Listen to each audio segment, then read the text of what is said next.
Metal Gear Survive, the newest entry into the Metal Gear... Alright, let me just stop myself right there. This isn't a Metal Gear Solid game. It's less of a Metal Gear Solid game than this one is.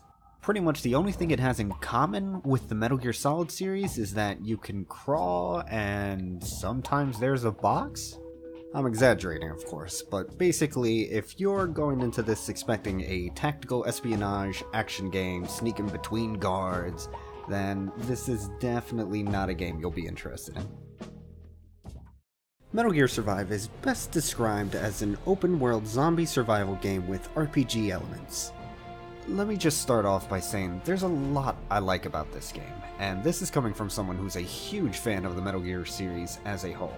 And while yes, I know about the whole controversy around Kojima and Konami with their pachinko machines and whatnot, that's not really the point of this video. The point of this video is to tell you how I feel about how this game plays.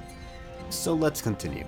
The general premise is that you are a soldier of a prolific military company, and for a number of reasons are sent through a wormhole into another dimension that everyone refers to as Dite or Hell, which seems to just be an alternate Earth? Except zombies ate it all. From there, you have to survive while figuring out what happened to a group called the Charon Corps that came here before you, and also you need to find some other things. Let's be honest here, I'm not paying too much attention to the story. Konami is trying to make it seem like it's full of intrigue and Xanatos gambits. An attempt was certainly made, but I don't know, the effort is there, but it still comes off as hollow and quite honestly a bit dumb sometimes. Hey! I see you there, moving box! Konami, don't think I didn't notice that shit! This is gonna come up at the end of the game or something. But bottom line is, there is a story and some base effort is there. I'm not gonna discredit the writers, but as far as I've gotten into the game thus far, it's not the most interesting, especially not when it takes 20 minutes of cutscene for 5 minutes of gameplay and then another 20 minutes before I'm finally allowed to play in earnest. What has been interesting, actually, is how the gameplay has been turning out for me, with, of course, some things that I think really need changing. Now, this game benefits tremendously from using the fantastic Fox engine that is also used in Metal Gear Solid 5, and movement and sneaking is very well handled as a result, though it's a little weird. You see, there's a stamina system now, and not quite like how it's been implemented in other Metal Gear Solid games. Now it drains when you do certain actions. Certain actions being just about everything that isn't running at a normal rate. Yeah, that includes crouching and crawling, which is like, okay, whatever. It's not debilitating, I guess. As for your weapons, they now include improvised equipment like pipe spears and rusty machetes, going up to more survival-based weapons like a knife on a stick and a shovel, to actual weaponry like shooty booms of various sizes, all of which are created through the crafting system, which is going to be mostly powered by all the scavenging you're going to have to do. Which brings us to our next point, scavenging. You're going to be doing a lot of it, as to be expected of this genre. In fact, resources are so scarce that there's a hunger and thirst system. Though I guess hunger isn't exactly new to the Metal Gear Solid series, as in 1 and 2, you would use rations to heal yourself, whereas in 3, you needed to eat food in order to keep your stamina gauge up in that game. In Metal Gear Survive, however, hunger determines your maximum health that you can regenerate, whereas thirst determines your maximum stamina. These mechanics on their own are fine, I guess, except for the part where they drain really quickly. And in the beginning parts of the game where you have no way to purify water, you spend the first 3 hours, more or less, drinking dirty-ass water that has a chance to infect you, which I personally have never been infected, but I don't know if that's because I'm lucky or because the chance is like 0.2%. But hunger, I mean, just look at this thing go down. Why is it going down at the same rate as thirst? I need to have 17 meals a day. Why is this going down so quickly even in the beginning? Also, as far as I can remember, this is the first time in the Metal Gear series that you level up.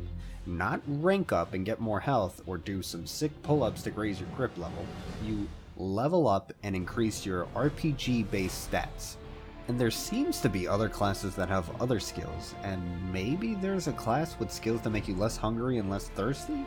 But I'm about 8 or so hours in, and in the meantime I've almost starved to death a couple times because of lengthy expeditions where I forgot to clear the countryside of wolves to eat. And I still haven't unlocked any additional classes. The only reason why I even think there are additional classes to begin with is because of the interface. I do like the RPG elements though. I guess that's not really a surprise to anyone who knows my track record. And speaking of RPG elements, it looks like equipment has rarity tiers? Another new element to the Metal Gear series as far as I can remember. It seems like it'll add depth to the equipment you can gather, as there's white, green, blue, purple, and orange, in that order. But so far I haven't gotten anything that seemed ultra unique, except for this recurve bow, but that might not even be unique. As for how the game itself actually plays, it does not play like a Metal Gear Solid game at all. Where in Metal Gear Solid, you have to stealth and sneak around. In Metal Gear Survive, there seems to be a heavy emphasis on combat, and there are just too many missions where you're forced to defend yourself or a machine from hordes of oncoming enemies that really hate loud and spinny things. In combat itself, it has its stiff moments, but I don't mind it, honestly. Some people don't like how it's just left-click to kill things and all that, but once you get things like the extended combos or the quick step that I use pretty much all the time, it makes it feel a lot less stiff. And there's a lot of instances where just mashing the left mouse button doesn't really save you. It's not the absolute best system, but it's fun for me. Outside of combat, on the other hand, you have the world exploration and the base building, which world exploration is cool enough, but it's a little slow going, with seemingly rare ways to make it slightly faster for about 5 minutes. And the base building is there and has some fun to it, but it's very basic. You won't be creating Gondor in Metal Gear Survive.